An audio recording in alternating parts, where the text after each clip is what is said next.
मित्रांनो, आपण ज्योतिषशास्त्रावरती चर्चा करतोय. ज्योतिष शास्त्र हे विज्ञान आहे की थोतांड आहे, हे समजून घेण्याचा प्रयत्न करतोय. त्या दृष्टीने आपण 12 राशी समजून घेतलेल्या आहेत. त्याच्यात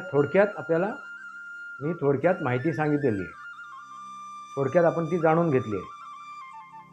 मित्रांनो, आणि जी कथा मी तुम्हाला सांगतो, रहस्य कथा, थरारक जी कथा आहे, ती आज आपण पूर्ण करू.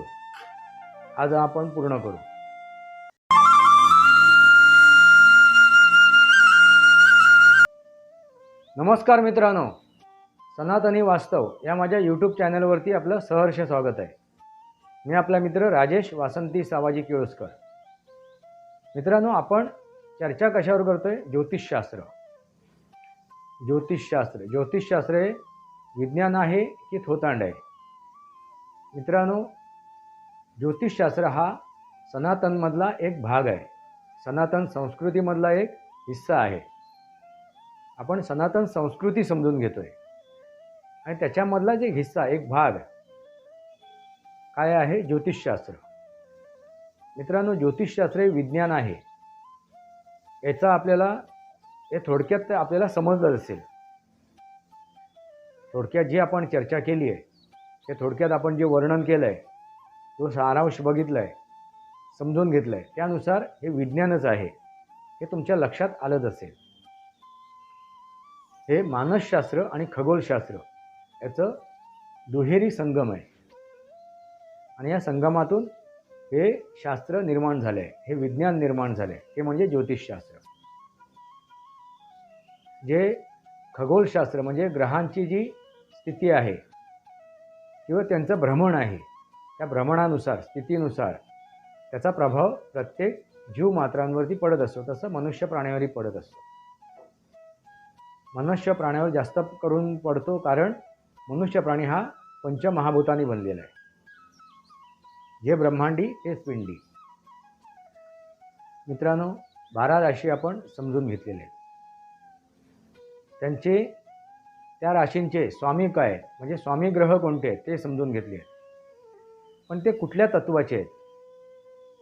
तत्वाचे आहेत हे आपण समजून घेऊ येणाऱ्या पुढच्या व्हिडिओमधून. कुठल्या तत्वाचे आहेत, म्हणजे जलतत्वाचे आहेत, वायू तत्वाचे आहेत, अग्नितत्वाचे आहेत, ते कुठल्या तत्वाचे आहेत. यावेळी आपण प्रत्येक प्रत्येक राशीवरती आपण सविस्तर बोलू. त्यावेळी या सर्व गोष्टी त्याच्यात आपण विचार करू. मित्रांनो, आज आपण ती उरलेली गोष्ट आहे ना, राहिलेली गोष्ट, ती आज आपण पूर्ण करूया. पण तत्पूर्वी एक गोष्ट लक्षात ठेवा. आपण ज्योतिषशास्त्र हे विज्ञान आहे आणि फक्त विज्ञान आहे हे समजून घेतलेलं आहे. जर तुम्हाला काय प्रश्न असतील, त्याबद्दल काय शंका असतील, तर त्या शंका तुम्ही विचारू शकता. कमेंट बॉक्समध्ये आपले प्रश्न मांडू शकता. जे काय आपण चर्चा केली ढोबळ थोडक्यात, त्याच्यावरती जर तुम्हाला काय शंका असतील, काय प्रश्न असतील, तर तुम्ही ह्या व्हिडिओच्या कमेंट बॉक्समध्ये आपले प्रश्न विचारू शकता. आणखीन एक महत्त्वाची गोष्ट मित्रांनो, ज्या 12 राशी आहेत, त्या 12 राशीचे 12 गुणधर्म आहेत. 12 गुणधर्म आहेत, स्वभाव गुणधर्म आहेत. तर त्या स्वभाव गुणधर्माचे ज्या काय गोष्टी जर असतील तुमच्याकडे, कथा असतील, कहाण्या असतील, तर तुम्ही त्या पाठवू शकता मला. माझा ईमेल आय डी मी सुद्धा दिलेला आहे. त्या ईमेल आय डीवरती त्या कथा तुम्ही पाठवू शकता. मित्रांनो, त्याचा मी ह्या माझ्या व्हिडिओमध्ये काय करेन, सहभाग करेन, त्याचा समावेश करेन, त्या गोष्टी मी सांगेन. जर तुमच्या आयुष्यात एखाद्या गोष्टी घडल्या असतील किंवा दुसऱ्याच्या आयुष्यातल्या गोष्टी तुम्हाला माहीत असतील, रहस्यमय, थरारक, भयानक, त्या काय असतील, त्या कथा, गोष्टी तुम्ही मला पाठवू शकता ईमेल आय डी थ्रू. माझी email I D me description बॉक्समध्ये टाकलेली आहे. त्या ईमेल आय डीवरती तुम्ही त्या कथा, गोष्टी पाठवू शकता किंवा एखादं पत्र मला पाठवू शकता. एखादं पत्रसुद्धा तुम्ही मला पाठवू शकता, लिहून पोस्ट करू शकता. माझा पत्तासुद्धा मी तुम्हाला काय करेन, डिस्क्रिप्शन बॉक्समध्ये टाकेन. त्या पत्त्यावरती तुम्ही पत्रसुद्धा पाठवू शकता. ती गोष्ट स्वरूपीत लिहून कागदावरती एका. असो, आता आपण ती गोष्ट पूर्ण करूया. मित्रांनो, ही थरारक, भयानक, रहस्यमय गोष्ट. ज्यावेळी त्या आईवडिलांनी त्या मुलीच्या, म्हणजे कोण, ती ऋषाली, त्या ऋषालीच्या आईवडिलांनी तिला त्या मठामध्ये घेऊन आले. कोणाच्या? स्वामी समर्थांच्या. ती पहिल्यांदा यायला तयार नव्हती. त्या मठामध्ये आतमध्ये यायला तयार नव्हती. म्हणजे जी शक्ती तिच्यामध्ये समाविष्ट आहे, या शक्तीने तिच्यावरती आपला कब्जा मिळवला आहे, अशी शक्ती ती तिला अटकाव करत होती. पण जबरदस्तीने ते आतमध्ये गेलेत, जबरदस्तीने तिला आतमध्ये घेऊन गेलेत आणि स्वामींच्या त्या प्रतिमेसमोर, मूर्तीसमोर तिला बसवलं. आणि तिथे ते पुजारी होते, ज्या पुजारींना ते भेटायला गेले होते. आणि समोरासमोर बसून त्यांची चर्चा सुरू झाली होती. त्याचवेळी ती ऋषाली आहे, म्हणजे ती शक्ती तिच्यात कार्यरत होती, त्या शक्तीने नाटकं करायला सुरुवात केली होती, धमक्या द्यायला सुरुवात केली होती. धमक्या द्यायला सुरुवात केली, मला सोडा, मी एकालाही सोडणार नाही, कोणाला, सर्वांना बघून घेईन, सर्वांना बघून घेईन. आई, हे जीव तू करतेस ते मला पटत नाही आहे. तुझं जर एवढं माझं प्रेम आहे, तू मला त्रास द्यायला इथे आणलं आहेस. का इथे घेऊन आली आहेस तू मला? मला कोणी वेगळं करू शकत नाही आहे, मला कोणीही वेगळं करू शकत नाही आहे. आणि मी संधी साधून आलेलो आहे. मग तू मला का घालवतेस? माझंही तुझ्यावर प्रेम आहे, तुझंही माझ्यावर प्रेम आहे. मग तू असं का करतेस? असा तो बोलत होता. आणि त्याच दरम्यान ती अशी घटना घडली. पुजारीने सांगितलं, बघास, तिने विभूती लावायला गेला तर विभूती लावून घ्यायला तयार नाही. ती विभूती लावून घ्यायला तयार नाही. अरे बघ, समोर बघ, स्वामींना बघ, स्वामींना बघायला तयार नाही. पण अचानक ती घंटा वाजली आणि त्याचं लक्ष स्वामींकडे गेलं आणि ती धाडकन कोसळली. कुठे? जमिनीवरती. शांत झाले, निश्चित पडली. आईवडील घाबरलेत.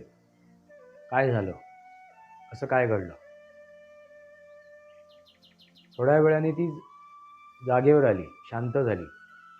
त्यावेळी ती ऋषाली होती. मग आता तिला प्रश्न करायचे आहेत. तो त्या वेळापुरता निघून गेला होता. त्याला प्रश्न समजून घ्यायचा, नक्की काय घडलं आहे. मग पुजारीने तिला प्रश्न विचारायला सुरुवात केली. काय गं, काय असं झालं? कोण तो? काय तुला समजलं का? काय असं कसं काय घडलं आहे? कुठे तो तुला भेटला? त्यावेळी तिने सांगायला सुरुवात केली ऋषालीने, की मी लहान होते त्यावेळी एकदा मला त्याने हाक दिली होती, मी शाळेत जाताना, आणि मी तिथे दुर्लक्ष करून निघून गेली होती शाळेत. पण आता काही दिवसापूर्वी मला त्याची उत्सुकता होती. बरेच दिवस माझ्या मनात ती उत्सुकता होती, नक्की कोणी मला हाक दिली असेल. मला कसलीच भीती वाटत नाही, आणि स्वामी असताना तर मला कसलीच भीती वाटत नाही.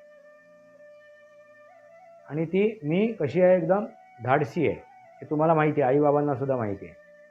पण ते माझं धाडसच माझ्यावरती आपत्ती होऊन उडवलेलं आहे. मी त्या दिवशी काय झालं, आईबाबांना न सांगता त्या विहिरीजवळ गेली, जिथे मला तिने हाक मारली होती पूर्वी, एक 5-6 वर्षापूर्वी, 4-5 वर्षापूर्वी. त्यावेळी मी काहीतरी 10-1 वर्षाची होती. आज मी 15-16 वर्षाची आहे. तर त्यावेळची ती गोष्ट आहे. मग ती गोष्ट लक्षात ठेवून मी आज त्या विहिरीजवळ गेली. सावळी विहीर, आईला माहिती आहे. आणि त्या विहिरीजवळ गेली. परत मला त्यावेळेला हाक मारली, हाक ऐकायला आली, म्हणून मी त्या विहिरीजवळ गेले. समोर त्यांनी मला सांगितलं की मी विहिरीत आहे म्हणून. मी आतमध्ये वाकून पाहिलं तर मला थोडीशी अशी हालचाल दिसली, आकृती दिसली. म्हणून मी त्याला दम दिला आणि बोलले, बाहेर ये, आतमध्ये लपून काय हुशारी करतोयस? कशाला आवाज येतोयस? कोण आहेस तू इथे? काय करतोयस? ती आकृती बाहेर आली, कठड्यावर बसली आणि त्यावेळी मी त्याला बोललो, काय चाललंय, तू कोण आहेस, तू मला स्पष्ट का दिसत नाहीस तू आहे, असं मी त्याला दमदबाजी करत होते. आणि अचानक मला काय झालं माहिती नाही, मी धडकन जमिनीवर कोसळली. जमिनीवर थोड्या वेळाने शुद्धीवर आली तेव्हा मला कळलं, लक्षात आलं नाही माझ्या काय झालं आणि काय नाही आलं. पण मी बघितलं इकडे तिकडे तर ती आकृती, ती गोष्ट मला दिसली नाही आणि मी तशीच मग घरी भरभर निघून आली. किंवा 3:30ची वेळ झाली होती त्यावेळेला. आणि त्यानंतरची ही गोष्ट तुमच्यासमोर आहे. ज्या दिवशी आली त्या दिवशी रात्रीसुद्धा मला त्याचा त्रास होत होता. तो येऊन समोर बसला होता, ती आकृती मला जागवून उठवून बसली होती. असं 1-2 दिवस घडलं होतं. मग तू गेलीस त्यावेळीची काय परिस्थिती होती, काय 2-3 दिवस तू काय करत होतीस? नाही, मला पिरियड चालू होते, मला MC पिरियड चालू होते, त्यामुळे मी वेगळ्या खोलीत बसत होते. त्यावेळी पुजारींच्या लक्षात आलं की यांनी हिला कसं काय केलं आहे, कब्जा केला याच्यावरती. त्या दिवशी त्या क्षणी ज्यावेळी कब्जा केला त्यावेळी ती पिरियडमध्ये होती, त्या मासिक अवस्थेत होती. मित्रांनो, त्या मासिक अवस्थेमध्ये असल्यामुळे तिच्यावरती तो प्रभाव करू शकला, तिच्यावरती तो कब्जा करू शकला. लक्षात आलं का? आता माझ्या माहितीनुसार मी तुम्हाला सांगतो, माझ्या माहितीनुसार, विज्ञानानुसार, त्या अवस्थेमध्ये, मासिक अवस्थेमध्ये एखादी स्त्री असते त्यावेळी तिचं मन अस्थिर असते, ती घाबरू सुद्धा शकते. ती त्या परिस्थितीमध्ये तिच्या मन कसं दोलायमान होऊ शकतं, जरी ती खंबीर असली तरी. त्यामुळे त्याच्यावरती हा प्रभाव पडू शकतो, इतर गोष्टीचा प्रभाव पडू शकतो. मित्रांनो, लक्षात आलं का? माणूस ज्यावेळी घाबरतो, दोलायमान होतो, त्यावेळी इतर गोष्टीचा त्याच्यावरती प्रभाव पडतो. ज्यावेळी तो दृढ असतो, ज्यावेळी त्याला कशाची भीती नसते, त्याच्यामध्ये डेअरिंग असते, त्याच्यामध्ये लढण्याचं सामर्थ्य असते, त्यावेळी कुठल्याही गोष्टीचा त्याच्यावरती प्रभाव पडत नाही. पण त्यावेळी अशा परिस्थितीमध्ये स्त्रिया काय होतात, डामाडोल होतात, दोलायमान होतात, घाबरतात. आणि अशाच परिस्थितीचा ह्या गोष्टी फायदा उचलतात, ह्या शक्ती फायदा उचलतात. म्हणून या पिरियडमध्ये कोणीही अशा ठिकाणी जाऊ नये की ज्यामुळे आपल्यावरती त्याचा प्रभाव पडेल. असो मित्रांनो, हे मी वैज्ञानिक कारण सांगितले, लक्षात घ्या. हे मी वैज्ञानिक कारण सांगितलं आहे. आपण MC पिरियडवरती एक वेगळा व्हिडिओ बनवू, त्याच्यावरती काय विज्ञान आहे, त्याच्यामागे काय मानसशास्त्र आहे, काय शारीरिक शास्त्र आहे, ते आपण त्याच्यानंतर बोलू, त्याच्यावर चर्चा करू एका वेगळ्या व्हिडिओमध्ये, वेगळ्या एपिसोडमध्ये. पण लक्षात आलं का मित्रांनो, त्या परिस्थितीमध्ये तिच्यावरती ती शक्ती, ती ऊर्जा हावी झाली होती, ती एनर्जी हावी झाली होती. हे एक गोष्ट लक्षात आली. मग आता पुढचा विषय समजून घ्यायला पाहिजे. आता ती शक्ती कोण आहे, काय आहे, नक्की कोण आहे, नक्कीच तो बंड्या आहे का, ज्याला त्याची आई ओळखते तोच आहे का, किंवा अन्य कोण आहे की तो संभ्रम निर्माण करतोय, हे समजून घ्यायचं आहे. मग त्याला परत आणणं गरजेचं आहे, त्याच्याशी संवाद साधणं गरजेचं आहे. म्हणून मग त्या पुजारीने तिला सांगितलं, मी परत त्याला आवाहन करते, बोलवते, तो तुझ्या शरीरात परत प्रवेश करेल, तू शांत राहा, घाबरू नकोस, मला त्याच्याकडून जाणून घ्यायचं आहे आता नक्की काय झालं आहे. आणि त्यांनी त्याला आव्हान करायला सुरुवात केलं. चल ये रे, तू कुठे आहेस, तू ये, चल बघूया तुला काय बोलायचं आहे, तुला काय सांगायचं आहे. ए बंड्या, तू बंड्यात आहेस की आणखीन कोण, अन्य कोण आहेस, समजून घ्यायचं आहे. चल ये लवकर, उभा राहा आणि बोल, सांग, असं त्या पुजाऱ्यांनी त्याला आव्हान केलं. आणि तो चान्सच बघत होता, संधीच बघत होता. त्या लगेचच तो आला. हां, आलोय मी. काय, मला तुम्ही घालवू शकत नाही, थोड्या वेळापुरता घालवलात, थोड्या वेळापुरतं मला तिच्यापासून दूर केलं, पण आता तुम्ही कायमचं दूर करू शकत नाही. नको ते करू नका. आता मी सर्वांना त्रास देईन, तुलाही त्रास देईन, तुझंही नुकसान करेन, याच्या पुरा कुटुंबाचं नुकसान करेन. हिच्या ताईलाही मी ऐकून घेणार नाही, बघून घेणार नाही. आता तू तुझी ओळख दे पहिली. माझी ओळख काय द्यायची आहे? माझी ओळख काय द्यायची आहे? पुजारीने त्याला ओळखलं, विचारलं, तुझी ओळख दे. तू कोण आहेस? कशाला आलायस? नक्की कोण आहेस तू ते सांग. खोटेपणा करू नकोस. खरं खरं काय ते सांग. मला पूर्ण समजून घ्यायचं, आम्हाला पूर्ण जाणून घ्यायचं आहे नक्की तू कोण आहेस. आणि त्याचं काय दे, परिचयसुद्धा दे, त्याचे पुरावेसुद्धा दे. असं नाही की तू सांगशील मी अमुकच आहे तमुकच आहे, तसं चालणार नाही. पुरावेसुद्धा दे. असं सांगितल्यानंतर तो बोलायला सुरुवात केली. मी हिच्या आईचा भाऊ आहे. बालपणी माझं अकाली मृत्यू झाला. पण माझ्या ताईचं माझ्यावर फार प्रेम, अमाट प्रेम, अमाप प्रेम. मी गेल्यानंतरसुद्धा ती मानायला तयार नव्हती. त्यावेळी तीसुद्धा लहान होती, पण ती मानायला तयार नव्हती की मी गेलो आहे, या जगातून गेलो आहे. माझं अस्तित्व आहे, मी आहे, जिवंत आहे, असं तिला वाटायचं. आणि ह्याच परिस्थितीमध्ये ती मला सारखं आव्हान करायची, मला हाक मारायची, बोलायची. त्यामुळे माझा आत्मा निघून नाही गेला, कारण माझं प्रेमसुद्धा माझ्या बहिणीवर, ताईवरती होतं. आम्ही एकमेकांशी जोडलं गेलो होतो. एकमेकांवरशी आमचं अगाध प्रेम होतं, जीवापार प्रेम होतं. त्यामुळे आम्ही एकमेकाला सोडून जाऊ शकलो नाही. मी ताईला दिसायचं सुद्धा, ताईबरोबर बोलायचं सुद्धा लग्नापूर्वीपर्यंत. ही गोष्ट घडत होती. ताईचं लग्न झालं आणि ताई मला माझ्या घरी सोडून आली, म्हणजे तिच्या माहेरी सोडून आली. आमची ताटातूट झाली. आता काय करणार? काय करणार? मी इथे कसं एकटा राहणार? कसं ताईकडे जाऊ? कसं ताईला भेटू? हा मला प्रश्न पडलेला. 5 परतावून झालं, सगळं झालं, लग्न कार्य झालं, सगळे कार्य उरकलीत. मी इथेच अडकलो होतो. मला ताईशी बरोबर राहायचं होतं आणि ताईलासुद्धा माझ्यासोबत राहायचं होतं. पण ताई तरी कशी घेऊन जाणार? ताई घाबरली होती. जर मी घेऊन गेले आणि जर तिथे काय अघटित घडलं आणि माझ्या भावाला माझ्यापासून दूर केलं तर कसं होईल? म्हणून ताईसुद्धा गप्प होती. काही दिवसानंतर ताई आली. काही दिवस राहायला आली होती आणि त्या दरम्यान आमची गप्पा झाल्या, गप्पा रंगल्या एकांतामध्ये. आणि त्यामध्ये ठरलं आमचं की मी तुला घेऊन जाते, पण मी सरळ तुला पहिल्यांदा घरी नाही घेऊन जाणार. तुला मी कुठेतरी ठेवेन, कुठेतरी थांब.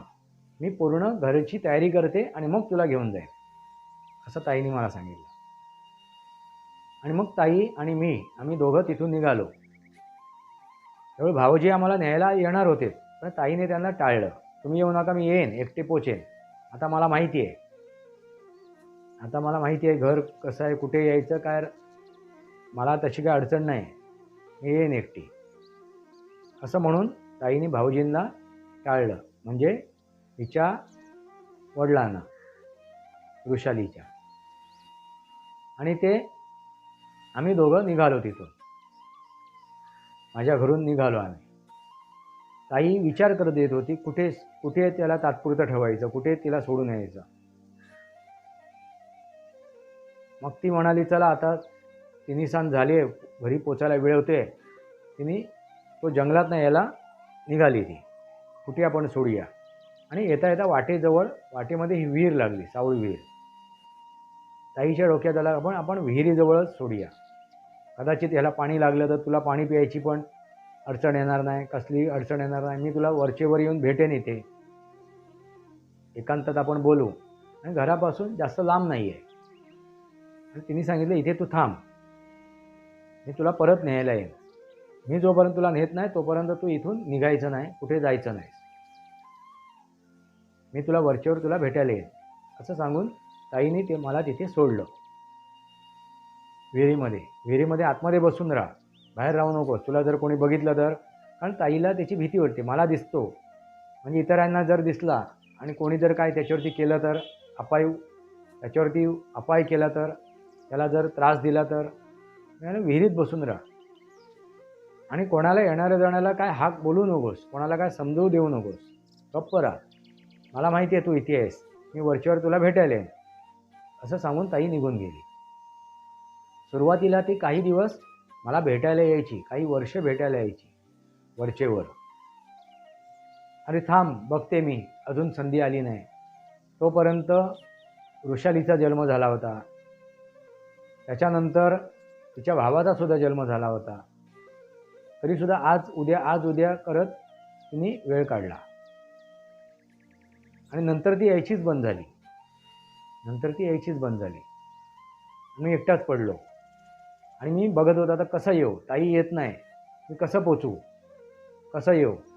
आणि त्या दिवशी ही वृषाली मला दिसली 4-5 वर्षापूर्वी, जी 10-12 वर्षाची होती त्यावेळेची. आणि मी तिला हाक मारली आणि ती तिला ऐकायला गेली. ऐकायला गेल्यावर मी काय झालो, निर्धास्त झालो की यस, मला माझा आवाज तिला ऐकायला गेला आहे, म्हणजे मी हिच्यासोबत जाऊ शकतो. पण त्या दिवशी ती थांबली नाही, ती निघून गेली दुर्लक्ष करून. पण 4-5 वर्षानंतर ह्या 2-3 दिवसापूर्वी ज्यावेळी ती आली, उत्कंठेने आली, काय रहस्य आहे जाणून घ्यायला.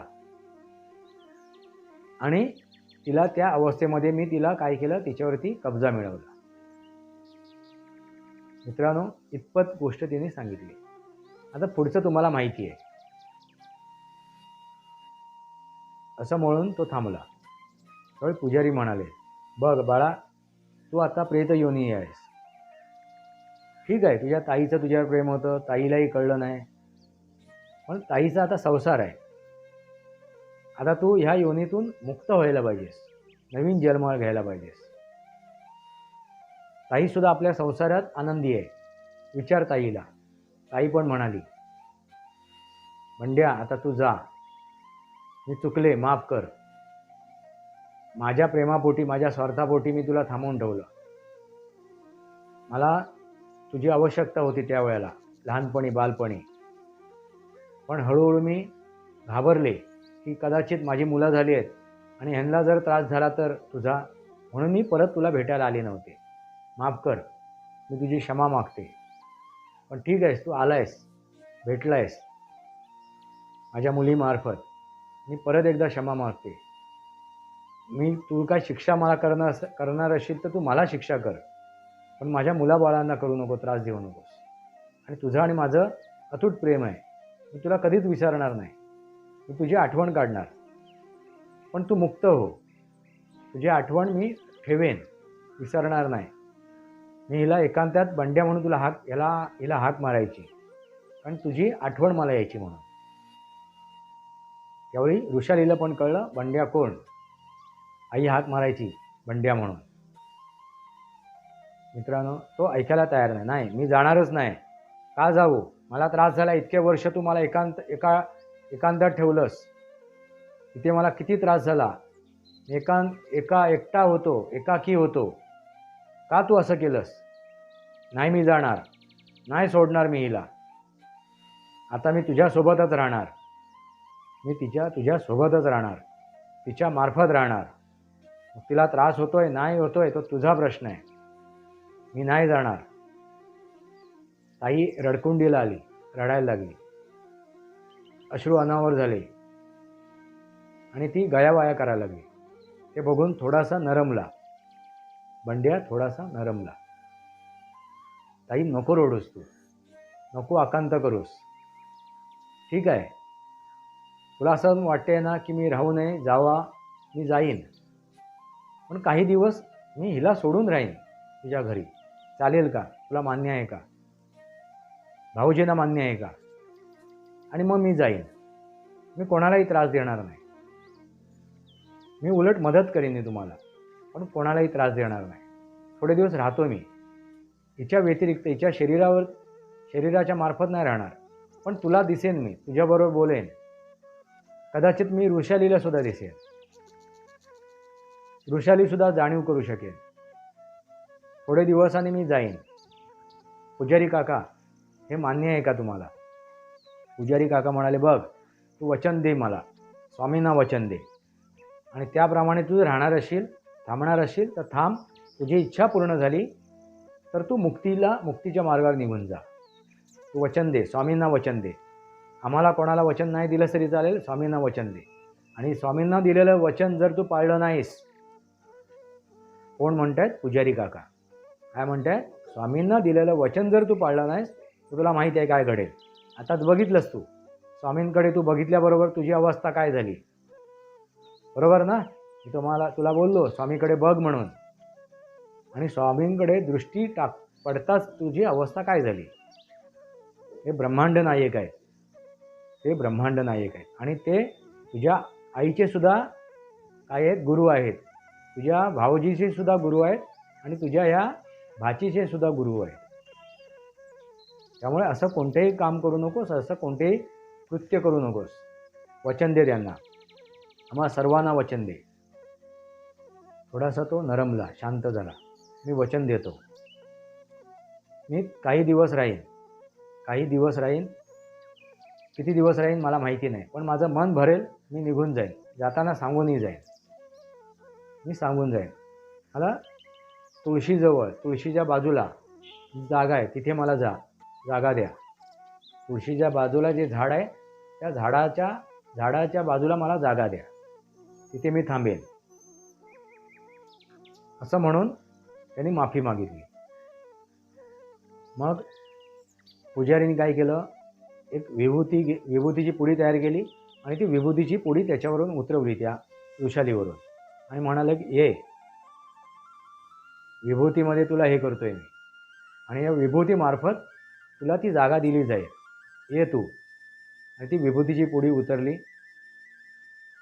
ती परत धाडकन कोसळली, तो वेगळा झाला. ती विभूतीची पुडी घेऊन पुजारीने तिच्या आईच्या हातात दिली.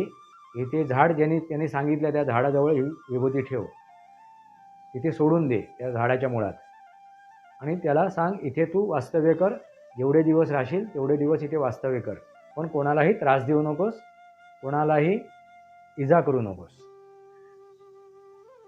असं करून विश्वास घेऊन स्वामींचा पाया पडून दुसरी विभूतीची पुडी घेऊन थोडे दिवस ही विभूती प्रत्येकाने आपापल्या सर्वांनी घरातल्या सर्व सदस्यांना लावा, आणि पाण्यात टाकून त्याचं पाणी सुद्धा प्या. विभूतीचं पाण्यात टाकून थोडे दिवस चालवून देत, 1 महिनाभर. असं करून त्या 2 पुड्या तिच्या हातात दिल्या, आणि स्वामींची रजा घेऊन नमस्कार करून स्वामींना अभिवादन करून तिघं तिथून निघाले. पुजारींना सुद्धा नमस्कार केला, आणि स्वामींची रजा घेतली, नमस्कार केला. स्वामी असेच आमच्या पाठीशी राहा, स्वामी आम्ही अशाच पाठीशी राहा, अशी तिने प्रार्थना केली कोणी त्या ऋषालीने. आणि तिथून ते घरी निघाले. घरी पोचले. ते झाड होतं, आंब्याचं झाड होतं. त्या आंब्याच्या झाडाखाली त्या जी विभूतीची पुडी दिली होती ती विभूतीची पुडी सोडली, आणि त्याला सांगितलं, आव्हान केलं, तू इथे बस, इथे थांब, कोणाला इजा करू नको, कोणालाही त्रास देऊ नकोस, शांत बस, आणि ज्यावेळी तुला वाटेल जितके दिवस तुला इथे राहायचं आहे तेवढं राहा. आम्हाला फक्त तिघांनाच माहिती आहे तू इथे आहेस म्हणून, तिघांच्या व्यतिरिक्त आम्ही कोणालाही गोष्ट सांगणार नाही. असं सांगून ती विभूती सोडली त्या झाडाच्या मुळात. आणि खरोखरच तो ती आकृती तिथे उतरली असा भास झाला त्याच्या आईला, तिच्या ऋषालीच्या आईला आणि ऋषालीला. कळलं की कोणतरी तिथे उतरलंय, ती आकृती दिसली. वडिलांना दिसलं नाही. त्यांनी ते मान्य केलं. वडिलांना सांगितलं, बाबा, ती ऋषाली म्हणेल, बाबा इथे ते उतरलंय, मामा उतरलाय. पत्नीने सांगितलंय, अहो तो इथे आलाय, बसलाय, आता उतरलाय, पाया पडूया, आपण त्याला माफी मागूया.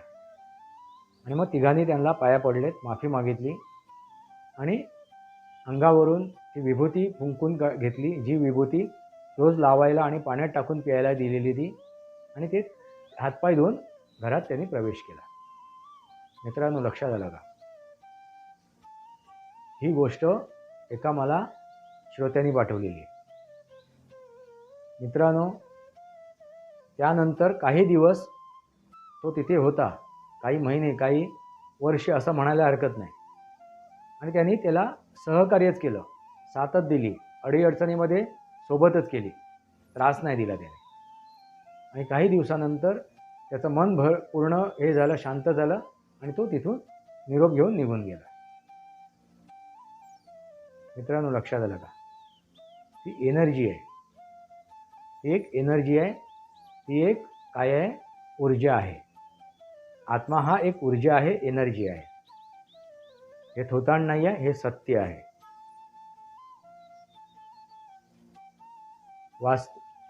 सनातनी वास्तव या माझ्या यूट्यूब चॅनलला सबस्क्राईब करा, बेल आयकॉन दाबा. माझे विचार पडत असेल लाईक करा. आपले विचार कमेंट बॉक्समध्ये लिहा. तुर्तास इतकंच. भारत माता की जय. वंदे मातरम. जय भारत, जय महाराष्ट्र, जय सनातन.